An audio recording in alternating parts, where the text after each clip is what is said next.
Bonjour à toutes et à tous et bienvenue à l'Espace Comines pour cette discussion. Je m'appelle Maxime Benvenuto, je suis enseignant-chercheur aux Pays-Bas et je vais avoir la chance et le bonheur d'être le modérateur de cette discussion sur le thème de la Terre. Alors quand on commence à parler de la Terre, forcément on pense à la planète qui est dans un état assez fragile aujourd'hui. Après des décennies de politique d'extractivisme et de consumérisme, on en est arrivé à avoir une relation avec la planète qui est une relation de commodité, dont on extrait les ressources dont on a besoin pour supposément rendre notre monde plus habitable. Mais malheureusement, ce n'est pas le monde entier qui devient plus habitable quand on fait ça, mais seulement une partie du monde. Et c'est quelque chose qui est très important à prendre en compte, surtout quand on est des designers, selon moi. Et dès lors qu'on commence à penser ce qui se passe de l'autre côté du monde, là où on extrait ces matériaux, on peut commencer à approcher la Terre de façon politique, de façon sociale, de façon historique aussi. Et c'est justement sur ces aspects-là qu'on va s'attarder aujourd'hui dans cette discussion sur la Terre. Donc je suis très content d'avoir avec nous 4 participants, Anna Saint-Pierre, Yacine Ben Abdallah, Théophile de Bacher et Catherine Chomara-Ruiz. Bienvenue et merci d'avoir accepté de vous joindre à nous pour cette discussion. Je vais vous laisser vous présenter les uns après les autres. Et je pensais que c'était intéressant peut-être de commencer avec vous, Anna Saint-Pierre, parce que vous avez une pratique qui parle de la Terre, de l'histoire, des matériaux, au travers de l'idée du patrimoine aussi et des géographies. Qui me semblait être un beau point d'entrée pour cette discussion. Bonjour tout le monde, merci beaucoup Maxime pour cette invitation. Je suis très contente de partager ce moment avec vous et d'entendre aussi ce que vous avez à dire. Pour situer ma démarche, du coup, moi je travaille sur la notion de la mémoire des lieux, la mémoire bâtie, à travers la collecte et la réutilisation in situ des matériaux de démolition. Donc pour le dire autrement, c'est comment est-ce qu'on garde trace d'une architecture, d'un lieu construit, à travers le réemploi ou le recyclage in situ de ces matériaux pour participer au renouvellement des lieux. Et plus concrètement, donc lorsque dans un projet architectural, certains matériaux sont destinés à être jetés, je propose d'en réintroduire une partie sur site sous une autre forme. Et il y a tout un travail de design justement pour recomposer à partir de cet existant. Et c'est un travail que j'ai initié à l'origine quand j'étais étudiante à l'école des arts décoratifs de Paris, dans le secteur design textile et matière, ce qui peut paraître un peu surprenant. Et à l'époque, j'allais sur des chantiers et j'allais glaner des matériaux de démolition, des gravats, des décombres, des déblais, avec l'idée de faire naître de ces ruines des nouvelles matérialités qui auraient des propriétés textiles, donc une légèreté, une souplesse, une finesse, qui leur permettent de s'émanciper de la raideur habituelle de la pierre. Et il y avait autre chose qui m'intéressait beaucoup à l'époque, c'était la notion d'archéologie du chantier, et de se dire que si on décontextualisait complètement une architecture de son environnement, on pourrait, par l'étude savante de ces matériaux, identifier son contexte de construction, donc un régime politique, un régime industriel, etc., géographique. Et ce qui m'a conduite après à travailler justement pendant 1 an avec un artiste que vous connaissez peut-être, qui s'appelle Stéphane Chanclan, et qui propose justement d'investir le chantier pendant des temps artistiques de création avec les riverains et les riveraines, avec cette idée de faire connaître aussi ce qui se passe derrière les palissades des chantiers. Et ensuite, j'ai travaillé dans le cadre d'une recherche doctorale au sein d'une agence d'architecture qui s'appelle SCO. Et l'idée, c'était de confronter mes recherches, mes échantillons, mes expérimentations à l'épreuve du chantier, du réel, et l'échelle aussi du chantier. Et depuis, donc, je travaille à mon compte sur ces sujets-là. Merci beaucoup. J'aimerais ensuite inviter Théophile de Bacher, parce que vous travaillez aussi notamment avec des gravats, avec des restes d'architecture, et cette minéralité de l'architecture joue un rôle dans votre travail. Donc c'était une belle connexion. Oui, tout à fait. Bonjour à tous. Donc, merci beaucoup Maxime de m'avoir convié à cette conversation. Je m'appelle Théophile de Bacher, donc j'ai eu mon diplôme en 2023. Et donc, dans ma pratique en tant que designer, l'aspect sculptural aussi de cette recherche était très importante. Donc, je suis tombé sur le matériau pierre qui m'a énormément parlé. Je ne saurais pas vraiment pourquoi l'expliquer. C'était assez magnétique, on va dire, comme rencontre. J'ai tout de suite eu envie de la travailler, de l'appréhender. Et donc, j'ai essentiellement travaillé à partir de gisements récupérés à des implantations qui ont une symbolique assez forte pour moi. Donc c'est généralement des lieux qui sont liés à ma famille, à des origines. Moi, j'ai grandi à Paris, mais j'ai des pieds-à-terre au Havre. Donc en fait, ces gisements de briques, ce sont des galets que je retrouve sur la plage du Havre, parce que le Havre a été complètement détruit, détruit au moins 90% pendant la Seconde Guerre mondiale. Et donc beaucoup de ces débris ont été remis à la mer et après X années sont devenus des galets de briques. Et donc c'était la première fois que j'étais confronté à cette matière-là qui est artificielle, produite par l'homme sous des formes complètement organiques que la nature s'est chargée de retravailler avec le temps. Donc cette empreinte et du coup ce motif brique m'a beaucoup parlé. Et donc avec cette pulsion de sculpture qui m'animait, ça m'a tout de suite donné envie de leur donner une autre forme, une fonction, ou alors quitte à ce que ce soit des objets à usage potentiel, parce que c'est vrai que des fois en termes de dimension, je suis assez limité par ce que je trouve, il faut que je sois inspiré par ce que la nature me donne, on va dire. Donc voilà, ça fait partie d'un des gisements sur lesquels j'ai travaillé. Donc peut-être que par la suite on pourra parler des autres. Et donc oui, tout à fait, ça va très vite. J'ai commencé en fait avec la pierre de Tuffeau, qui est une pierre de la région de Loire, donc, où est origine ma famille du côté de mon père. Donc pareil, une histoire assez tragique par rapport à ce gisement-là, mais qui est une anecdote assez drôle. C'est que c'est c'est un pigeonnier dont le dôme était constitué de pierre de tuffeau. Et dans les années 60, un avion à réaction a passé le mur du son au-dessus de cet édifice et a complètement fait voler en éclats les pierres de ce dôme. Et donc c'est à partir de ces pierres-là que j'ai commencé vraiment à travailler la pierre. Donc c'est une pierre qui est très tendre, donc facile à appréhender quand on commence.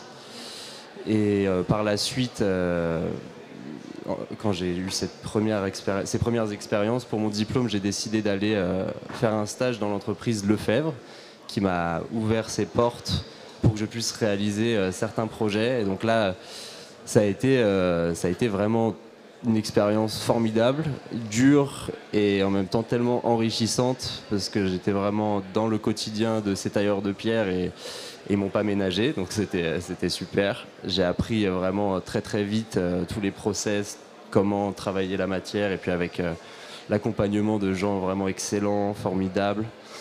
Donc j'ai pu réaliser cette pièce qu'on voit là, qui est...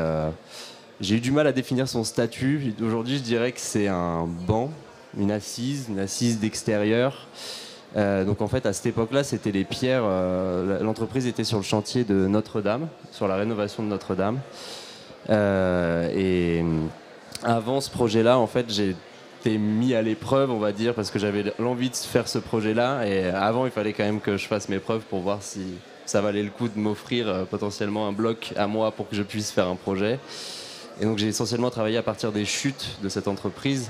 Et donc c'était des chutes qui étaient potentiellement destinées à la cathédrale, à la reconstruction de la cathédrale de Notre-Dame, mais qui auraient du coup fini par être concassées pour faire du remblai ou des choses comme ça. Donc je les ai un peu, on va dire, ramenées à un destin un peu plus sympathique en faisant des objets qui, pareil, sont dessinés finalement avec la contrainte du volume du matériau. Donc on ne peut pas vraiment savoir ce qui va en être, et c'est tout le défi d'associer une démarche un peu décomplexée aussi de la forme et de l'objet pour arriver à quelque chose de sensible et se laisser aller complètement dans un processus créatif à travers la matière.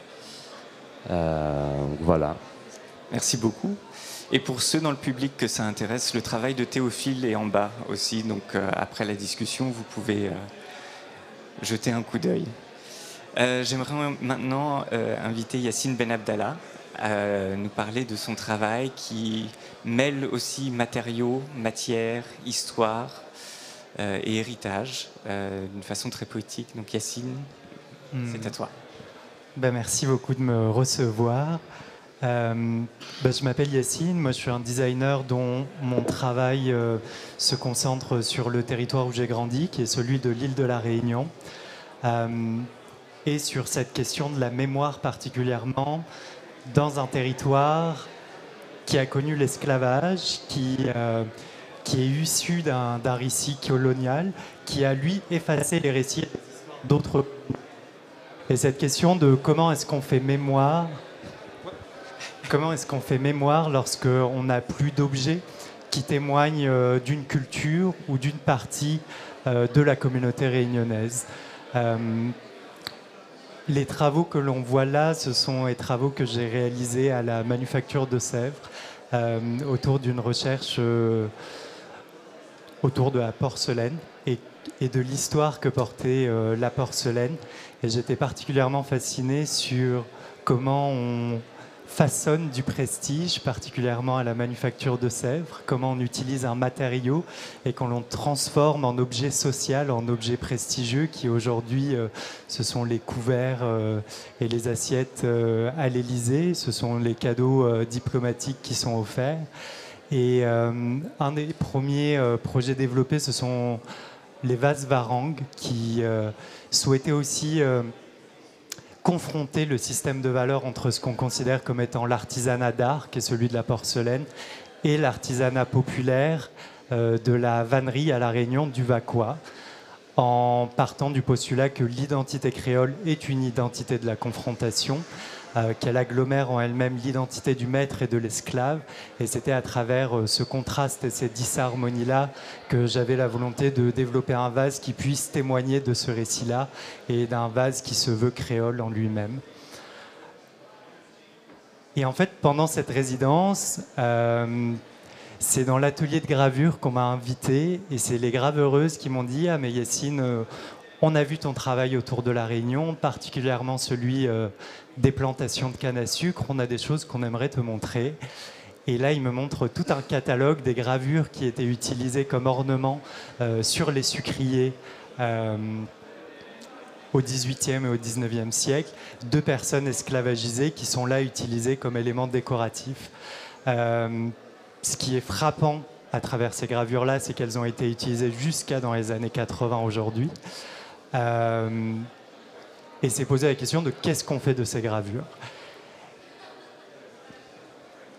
Et est-ce qu'il était nécessaire de remontrer ces gravures-là, qui remet des corps racisés dans des positions d'aliénation, pour montrer la violence finalement de ces objets de prestige, ou sur quoi se construit ce prestige-là. Et en parallèle, moi, en me posant la question de qu'est-ce que je fais de ces gravures, je découvre le travail de la chercheuse Marika Takanashi-Knowles, qui a fait un travail de recherche sur la transformation de la porcelaine en Occident au XVIIe siècle, puisque longtemps c'était une recette qui était gardée en Asie. Et donc en fait, pendant longtemps, la production de porcelaine était asiatique et on cherchait à la posséder en Occident comme une manière de posséder l'ailleurs. Et de fait, on appelait ces porcelaines-là des chinoiseries. Et en fait, au XVIIIe siècle, il y a un shift où on découvre en fait la recette de la porcelaine et le matériau qui est le kaolin, qui est nécessaire à la production de la porcelaine de manière locale. Et ce qui va se passer, c'est que petit à petit, ce matériau qui était considéré comme un matériau oriental va être réapproprié par les couches, les strates puissantes que sont l'aristocratie et la monarchie pour devenir une métaphore de leur propre identité. C'est à ce même moment-là que commence à se penser la question raciale dans une manière hiérarchisée, qui considère le blanc comme étant quelque chose de pur et le noir comme étant quelque chose d'impur. Et ce qu'elle parle, la docteure Marika Takanashi-Knowles, c'est de cette fièvre qui prend les puissants à posséder la porcelaine comme un moyen de s'identifier comme étant quelque chose de blanc, quelque chose de pur, quelque chose de translucide. Et en fait, moi, ça m'a fasciné de voir comment un matériau pouvait porter en lui-même un récit social, pouvait porter en lui-même les conséquences finalement d'un système extractif en lui-même. Et ce qu'on a décidé de faire, c'était de retravailler une pâte particulière du XVIIe siècle, qui est la pâte tendre, qui est une des pâtes les plus blanches, les plus translucides que possédait la manufacture de Sèvres, et de graver non pas ces gravures à l'extérieur, mais à l'intérieur du vase, afin d'attester en quelque sorte de l'impureté de ce blanc. Et de dire que ces gravures ne se révèlent que si l'objet de prestige en lui-même finalement se brise. Et on a décidé de réutiliser en fait le vase de Clermont, qui est le vase le plus usité en cadeau diplomatique aujourd'hui par le gouvernement français, et une assiette, au lieu d'utiliser ici un van donc en fibre, une assiette du service Diane, qui est le service utilisé à l'Élysée. Et afin d'attester en quelque sorte de l'impureté de ces objets de pouvoir et de se poser la question de sur quoi se construit le pouvoir aujourd'hui. Voilà. Est-ce que tu veux dire quelque chose aussi sur ce projet-là ou on... Brièvement. Bois. Ce second projet, il a été réalisé au CIRVA, au Centre du Verre à Marseille. Et c'est une exploration autour du récit du rhum à La Réunion. Lorsqu'il m'a été amené à travailler le verre, je me suis posé la question de quelle est la culture matérielle du verre à La Réunion, sachant qu'on n'a pas de silice, donc il n'y a pas une production locale. Et finalement, l'objet qui revenait en lui-même, c'est la bouteille de rhum qui porte et qui charrie son histoire coloniale en elle-même, où... à la fois, finalement, on a emmené les populations esclavagisées pour travailler dans les plantations, pour produire du rhum. Aujourd'hui, les grandes familles qui possèdent les distilleries à La Réunion continuent d'être des familles qui sont descendants de maîtres d'esclaves. Et le rhum a longtemps été utilisé comme moyen de contrôler la population esclavagisée. Et donc on va donner du rhum pour que celle-ci ne se rebelle pas, ce qui fait qu'encore aujourd'hui à La Réunion, on a l'un des taux les plus hauts d'alcoolisme sur le territoire, puisqu'on hérite de cette histoire-là. Et à la fois, le rhum a été réapproprié par les communautés esclavagisées dans les rites magiques. Et on commence à utiliser le rhum dans des rites, soit on le boit, pour être possédé par les esprits et pour avoir accès aux ancêtres, soit on l'utilise en libation comme moyen de rendre hommage aux ancêtres. Et donc, au-delà de l'histoire sociale du rhum, il devient un outil pour avoir accès au monde des esprits, il devient un outil pour avoir accès au monde des ancêtres, qui lui est un monde inaccessible aux maîtres. Et c'était un peu ce récit, en quelque sorte, moi qui m'intéressait, qui était quelque peu amoral, de ne pas se dire c'est bien ou c'est mal le rhum, mais de poser à la fois les possibilités que celle-ci offre et ses limitations. Merci beaucoup Yacine. Et enfin, je voudrais t'inviter, Catherine, à te présenter, professeure à la Sorbonne, qui nous rejoint aussi pour nous aider à mettre en perspective un petit peu ce dont on va parler aujourd'hui. Tu me confies un bien grand rôle. Donc, pour me présenter, Maxime l'a dit, donc je suis professeur à la Sorbonne. En fait, je suis philosophe de formation, mais j'ai aussi fait des études de design. Mais moi, je viens du landscape design, donc je me suis intéressée pendant des années à la question des jardins, mais aussi du paysage. Donc c'est par cet aspect-là, cet aspect, on va dire, extérieur finalement, ou différent, et pas à l'échelle de l'objet, pas à l'échelle du meuble ou même des espaces intérieurs, que je suis arrivée au design. Et ce qui m'intéresse aujourd'hui, c'est de travailler la question du design, mais d'un point de vue critique. C'est-à-dire prendre précisément ces distances à l'égard d'une certaine manière de faire du projet, pour voir si on ne peut pas lui faire dire et arriver aussi donc, à fabriquer des choses autrement. Alors, je vais arrêter, parce que tu m'avais dit, ce qui serait bien, c'est que tout de suite, tu enchaînes par une question. Alors, je trouve plus intéressant de passer aux questions que je vais adresser donc aux... je ne sais pas comment il faut dire, co-invité, co-listier, co-présent. J'ai une question qui me vient tout de suite à l'esprit. Il y a une chose qui m'a frappée, c'est le fait que tous les trois, vous travaillez sur des questions qui ont trait à la mémoire.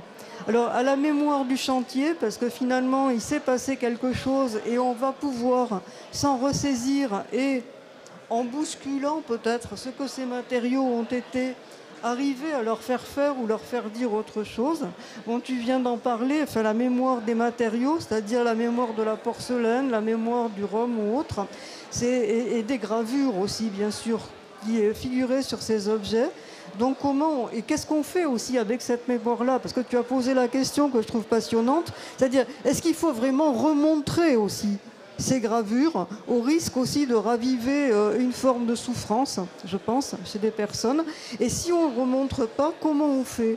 C'est-à-dire, en fait, présence de la mémoire et aussi de comment on s'en saisit et pour faire quoi. Et le troisième élément qui me paraît aussi lié à cette question de la mémoire, c'est tout le matériau, par exemple les briques que tu as montrées et qui ont été modelées ou remodelées finalement donc par l'élément naturel, enfin la mer en l'occurrence ou comme ça. Et je trouve intéressant aussi de voir que la forme, pour le designer, la forme est évidemment importante. La forme là, elle est à la fois liée donc à une action naturelle et en même temps humaine, puisque c'est toi qui la repères. Donc ça, je trouve que c'est intéressant, ce fil conducteur. Je ne sais pas comment vous y réagissez, donc de la mémoire. Et c'est intéressant parce que, la question du matériau est centrale, et deux, parce qu'il me semble que l'enjeu, c'est du coup aussi comment vous vous situez, vous. Quel est votre rôle? Est-ce que vous êtes des révélateurs mémoriels? Je ne sais pas, une nouvelle définition ou redéfinition du design. Voilà, c'est une petite question comme ça. Mais c'est peut-être pas pertinent, hein, je ne sais pas. C'est très pertinent. Est-ce qu'il y en a un d'entre vous qui voudrait tenter de répondre? Je peux essayer de répondre par rapport à la question de la forme, notamment. C'est vrai que ce que je trouve intéressant quand on récupère des matériaux qui ne sont pas issus d'un marché industriel et qu'on vient simplement prélever à des endroits par des rencontres assez poétiques, des balades, c'est quelque chose que je travaille aussi, que j'essaye de faire, c'est d'observer, de garder un œil ouvert à la nature, à ses formes, parce qu'elles ont toujours été traitées sous diverses formes, de manière assez figurée ou de manière abstraite. Et on les retrouve en général à travers des travaux de sculpture, des épures et des choses comme ça. Et donc, c'est vrai que quand je suis dans le processus en train de chercher une forme, c'est intéressant de pas essayer justement de pas dessiner, de pas contraindre forcément son esprit à vouloir faire telle chose, et simplement essayer d'enlever de la matière et d'avoir confiance en ce geste. Et c'est là où ça devient intéressant, c'est que à la fois on réfléchit, à la fois on réfléchit pas, on est dans un entre-deux, on se met dans un état de conscience qui a pas d'emprise forcément sur le doute ou des choses comme ça, si on arrive complètement à se libérer de cette pression-là. Et donc des fois ça marche, des fois ça marche pas forcément, mais il faut le faire, il faut le pratiquer pour arriver à une certaine sérénité. Donc voilà ce que j'ai à dire. Peut-être, si je peux t'inviter, oui, parce que sur cette question du révélateur mémoriel, et je pense que c'est particulièrement le cas dans ton travail, Anna, c'est presque que la Terre et que le processus de design devient un dispositif historiographique, c'est prendre en compte des récits historiques, mais les traduire de façon différente et de façon sensible. C'est vrai que c'est hyper parlant comme question et que ça touche en plus à nos démarches à tous les trois. Mais et en fait, moi, du coup, le problème, c'est que ça m'amène à penser à plein de choses en même temps. Mais disons que si je prends le mot patrimoine, par exemple, et ce qu'on peut en lire dans tout ce qui va être bibliographie architecturale classique, il y a des grosses réflexions sur qu'est-ce qu'on fait d'une architecture, d'un bâtiment qu'on souhaite préserver dans le temps et transmettre. Et donc il y a deux grandes postures qui sont donc la conservation et la restauration, avec d'une part l'idée de surtout, et c'est des débats qu'il y a beaucoup eu au moment de l'incendie de Notre-Dame, est-ce qu'on conserve un bâtiment dans son jus, en ruine peut-être, et on le fige comme ça dans le temps, ou est-ce qu'on le restaure, et si on le restaure, à quelle origine on se réfère? Et ça, alors pour ma part, c'est plutôt justement une manière de faire avec laquelle j'ai pris quelques distances. Et c'est plutôt l'idée justement de s'intéresser à des espaces qui sont pas préservés, pas protégés. En tout cas, on n'a pas ces considérations-là à leur égard. Et de proposer plutôt une forme de réutilisation pour parler du fait qu'on a choisi, on a prévu de les faire disparaître. Et surtout de s'intéresser, en plus de cette notion d'origine architecturale qui se réfère à un projet architectural surtout, prendre en compte en fait tout ce que le bâtiment a pu vivre entre-temps et du coup qui l'a construit, qui y a vécu, qui l'a longé, enfin voilà, toutes ces relations-là qui participent pleinement à l'histoire et à la mémoire du lieu. Et c'est par exemple très visible, je vais parler très très fort, très visible dans les architectures des années 60, de la grande reconstruction, donc ces grosses architectures de béton, ces architectures collectives qui ont un peu subi le revers des théories justement des modernistes qui les ont conçues dans les années 60 et qui sont détruites les unes après les autres, sans prendre en considération, enfin qui sont beaucoup critiquées, sans prendre nécessairement en considération justement tout le tissu social qui s'y est développé, toute la mobilisation de savoir-faire et de matière que cela a nécessité, etc. Et du coup, c'est aussi cette mémoire-là, voilà. Mais c'est assez vaste. Je sais pas si tu veux réagir, du coup. Si je peux... Moi, ce que ça me fait émerger, je crois que la question de la mémoire, c'est peut-être aussi une réponse à une pratique du design qui était ancrée dans la modernité, qui prétendait toute matière simplement comme étant une ressource. Et l'histoire même de la Réunion, la possibilité des plantations, c'est la nécessité d'abord de considérer qu'il y a terra nullius, qu'il n'y a pas de mémoire, qu'il n'y a pas d'histoire sur ce territoire pour pouvoir l'occuper, pour pouvoir le coloniser et pour pouvoir finalement l'extraire. Et je pense que la question de la mémoire, c'est peut-être une manière de contester l'extraction, un moyen de résister à ce que tu dis, cette question de l'origine et de qui décide aussi ce que l'on conserve ou pas.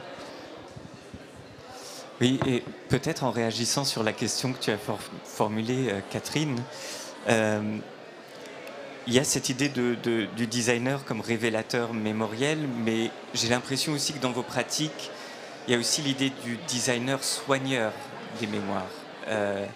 Et c'est quelque chose que j'entends dans vos pratiques, mais aussi que j'ai ressenti, par exemple, Théophile, dans ton travail, quand je l'ai vu hier, où toute la violence, en fait, que ces architectures du Havre ont subi pendant la guerre, on ne les retrouve plus du tout. La mer, en fait, a poli la pierre, a soigné la pierre.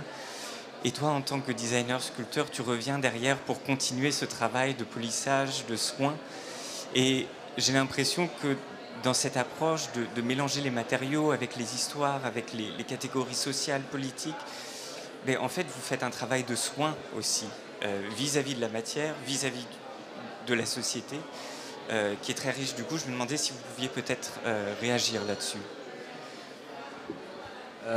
C'est vrai que le soin, enfin on va dire, vu que c'est une matière qui est quand même assez chargée d'histoire, notamment cette brique, pour l'anecdote, j'en ai offert une à mon grand-père, la première que j'ai faite parce que ça avait beaucoup de sens pour moi de lui offrir. Il a toujours vécu au Havre, il a connu cette période qui était vraiment très difficile et je sais que c'est un objet qui l'a particulièrement touché parce que c'est un vestige de sa mémoire et qu'il n'avait pas forcément vu ou alors dont il n'avait pas pris, il n'avait pas forcément réalisé la présence aussi de ces débris parce qu'ils sont là et on les oublie, on ne les voit pas forcément quand on les voit, ils sont mélangés à des éléments peut-être plastiquement moins intéressants mais en même temps qui ont aussi leur valeur comme du béton, des choses comme ça. Moi je me suis vraiment focalisé sur ces briques parce que c'est elles qui sont les plus prégnantes visuellement dans ce paysage-là et ça m'a fait du bien quoi, de lui offrir ce morceau d'histoire et qui était là et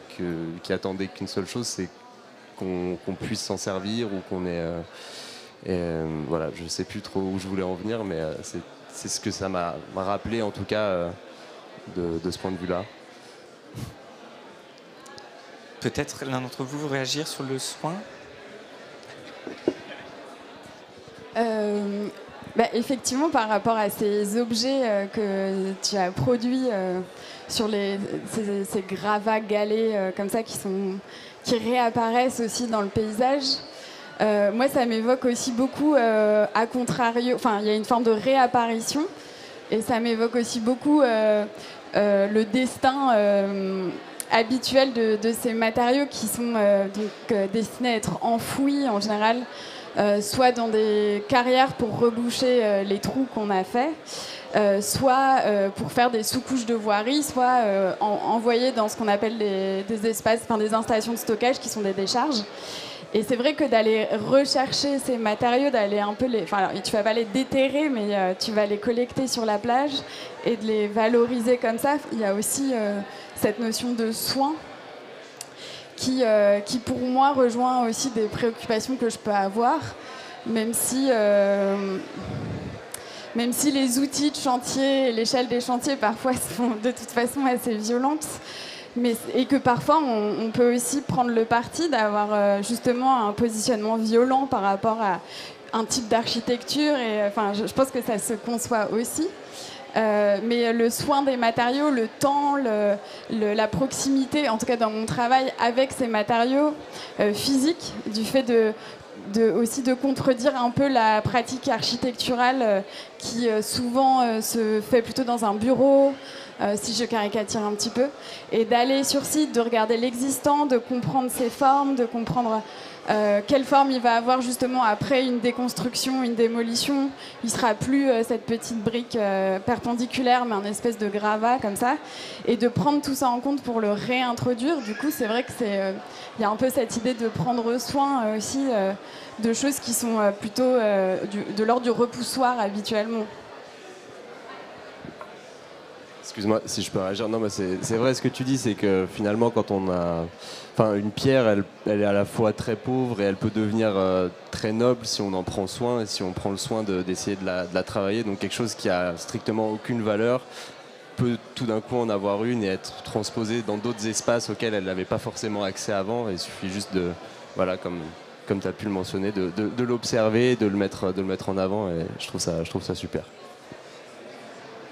Et ça, c'est quelque chose qui fait un peu écho à ta pratique aussi, Yacine, non ? Si, ça résonne beaucoup, moi, cette question de comment, en prenant soin, on donne de la valeur à quelque chose. À La Réunion, il n'existe plus de culture matérielle des populations esclavagisées, parce qu'on a considéré qu'elle n'avait pas de valeur et qu'elle ne méritait pas d'être conservée.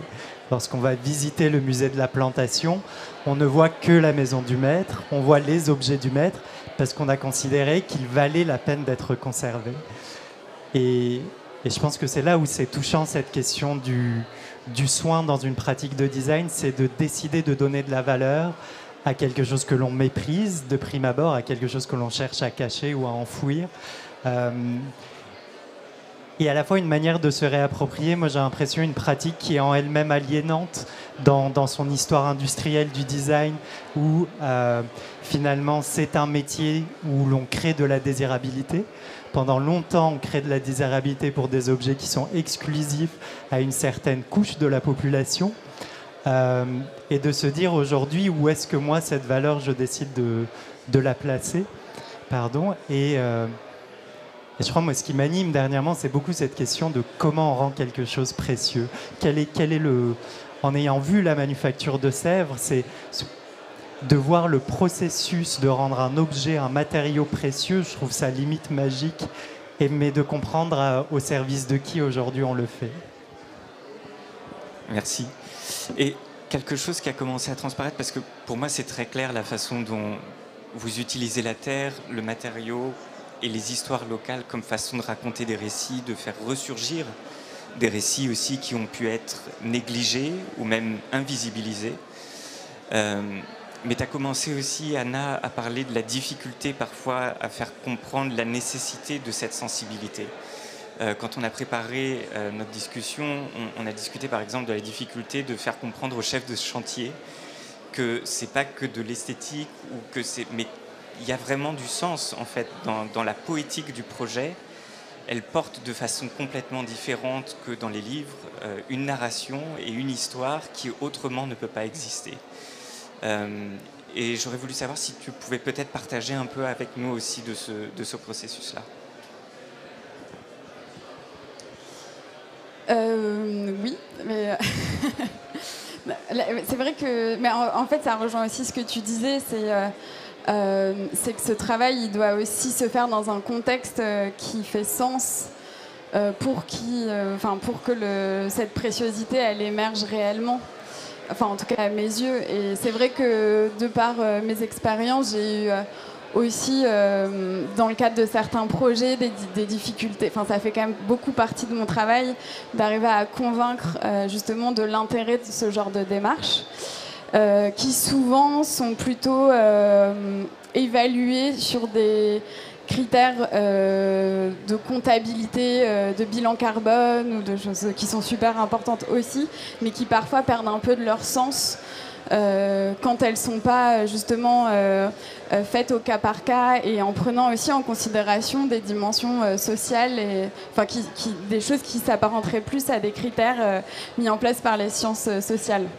Et voilà, et c'est vrai qu'il y a des moments un peu de remise en cause et de changement aussi de projet, de trajectoire pour pouvoir justement évoluer avec des personnes qui ont les mêmes considérations et ne pas être que dans la confrontation. Mais je dirais que sur les chantiers, en fait, globalement, en général, ça se passe plutôt bien sur ces questions-là, parce qu'il y a aussi, c'est quelque chose qui existe aussi depuis toujours, en fait, de faire des économies de matériaux. C'est plutôt, je pense, auprès des décideurs, en fait, et des décideuses, même si elles se font rares, que ça coince en général. C'est très particulier à moi, mon expérience. Et sur ces questions des limites, il y a quelque chose dont on avait parlé ensemble, Théophile aussi, parce que dans ta pratique, c'est très important d'être en lien à la matière et d'avoir un contact physique. Mais on avait discuté aussi de la façon dont la déconnexion avec les rythmes naturels aujourd'hui, dans le travail de la terre, de la pierre notamment, en résulte aussi à se déconnecter du matériau, qu'il y avait une forme d'aliénation et que les rythmes de production ne permettaient plus en fait aux tailleurs de pierre d'être vraiment en lien au matériau et d'être en lien aux éléments avec lesquels ils travaillent. Oui, tout à fait. Ça, c'est quelque chose que j'ai constaté en travaillant dans une entreprise de taille de pierre qui a un rythme de travail. C'est un des métiers. Bon, j'ai pas fait beaucoup de BTP non plus, mais c'est des métiers qui sont très durs, très éprouvants pour le corps. Il faut s'y habituer. Il y a beaucoup de bruit partout. C'est un vacarme. Ça conditionne même le mental à une forme de rudesse et de choses comme ça. Mais en même temps, c'est des gens extrêmement sensibles aussi à leur manière. Mais d'un point de vue de la production, c'est sûr que, en fait, j'entendais beaucoup se plaindre du fait qu'avant ils allaient presque plus vite parce qu'il n'y avait pas toutes ces machines. J'ai pas forcément compris le sens exact de cette phrase, parce que c'est vrai que du coup leur rythme de production est complètement démesuré par rapport aussi à combien de temps prenait un chantier à l'époque, mais il y avait ce que j'ai compris de ça, c'est qu'il y avait une connexion qui était plus forte au geste, à l'œil, qui pouvait presque paraître comme une sorte de rituel quotidien, comme quelque chose qui était moins mécanique qu'aujourd'hui. Il y avait beaucoup moins d'assistance mécanique et vu qu'il y avait plus le temps aussi de faire les choses, c'était beaucoup moins éprouvant pour le corps. Et donc je pense qu'aujourd'hui, ils ont tendance à avoir beaucoup plus de problèmes qu'à l'époque, parce qu'on est constamment sous pression de vouloir produire plus vite. Et donc le corps ne peut pas suivre le rythme de la machine, en fait. Et c'est la machine qui donne le tempo finalement dans ces entreprises. Et donc ce qui est mis en avant, c'est la rapidité et pas du tout la lenteur. On ne prend pas du tout en considération le fait qu'il y a un cycle à respecter pour le corps humain, pour l'homme, même pour le mental aussi, parce que c'est très très dur à suivre au final, d'avoir à faire 40 blocs dans la journée, s'arrêter à des moments, repasser sur autre chose, et puis avec toutes les machines aussi qui génèrent énormément de poussière. Enfin, ça c'est vraiment un environnement qui peut devenir hostile, auquel on s'habitue énormément, mais c'est vrai qu'en un mois, je me suis dit, au bout de 20 ans, comment tu fais pour vivre dans un tel environnement? Il y a forcément la passion, parce que c'est un métier de passion, ça c'est sûr, parce que du coup il participe à des choses qui sont tellement énormes, et il y a une fierté énorme à participer à des chantiers comme ça, et ça c'est ce que j'ai vraiment ressenti, une grande fierté dans le travail de ces gens. Et non, voilà, c'était pour souligner l'absurdité parfois de la machine, alors que dans une pratique plus raisonnable qu'est la mienne, il y a un côté tout à fait sain à travailler ces matériaux, et c'est retrouvable, et j'espère que ça pourra l'être, mais bon, on verra à l'avenir. On s'approche gentiment déjà de la fin de notre discussion, mais j'aimerais peut-être te donner la parole, Catherine, parce que tu voulais... on s'est croisé le regard et tu voulais intervenir. Mais disons qu'on a commencé par la mémoire, et puis on a donc poursuivi notre fil. Moi, je vois plein de questions intéressantes surtout. C'est-à-dire que plus qu'une conclusion, ce sont des pistes que je trouve intéressantes. Par exemple, cette question du matériau, donc de la terre. Parce qu'on parle de terre depuis le début, c'est à la fois évidemment la matière, le matériau dont on se sert, mais c'est aussi, tu l'as souligné, la planète. Et je pense qu'il y a quelque chose qu'il faudrait essayer de lier si on avait un peu plus de temps, mais on peut peut-être imaginer d'autres discussions. C'est comment relier j'ai envie de dire, deux échelles et ces deux temporalités. C'est-à-dire dans votre pratique, comment vous arrivez, ou est-ce que vous arrivez à lier ces deux aspects? C'est-à-dire la Terre en tant que matériau, la Terre en tant que planète. Comment ça se passe? Et je pense que c'est une question qu'aujourd'hui en design, on ne peut pas ne pas se poser, je trouve. Mais c'est difficile au quotidien peut-être d'arriver à l'intégrer. Mais je pense que ce serait intéressant de clore là-dessus, mais je ne sais pas, c'est juste une idée. Est-ce que l'un d'entre vous veut réagir rapidement sur cette question, ou est-ce qu'il faut qu'on organise vraiment une autre conversation sur le sujet? Vas-y.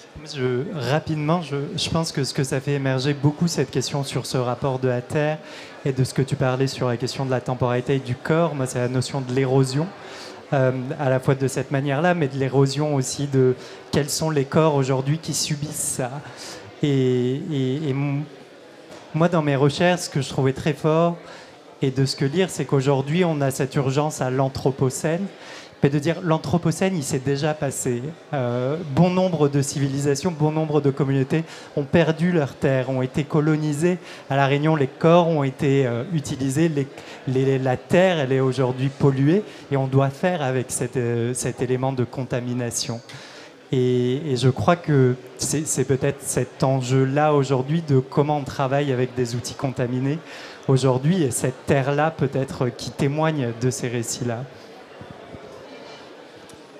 Merci beaucoup Yacine. Avant de conclure, je voudrais juste voir s'il y a des questions dans le public. Si vous voulez poser des questions à nos participants, c'est le moment. Non? Personne? Pas de curiosité de dernière minute ou de... Très bien. Dans ce cas, je vais tous vous remercier pour votre participation à cette belle discussion. En effet, ça appelle une discussion peut-être beaucoup plus longue, ou même plusieurs discussions pour continuer à élaborer sur le sujet. Et peut-être qu'elles se feront, je l'espère. Mais pour l'instant, merci pour aujourd'hui. Merci d'être venus avec nous. Merci à l'équipe technique aussi qui s'est occupée du son et du visuel. Et à Formae qui s'est occupé de la coordination de la discussion. Dans 15 minutes, il y a une autre discussion qui va prendre place dans cet espace. Vous êtes bien entendu plus que bienvenus pour rester. Et vous pouvez aussi descendre en bas pour continuer à voir l'exposition. Merci à vous d'être venus aussi.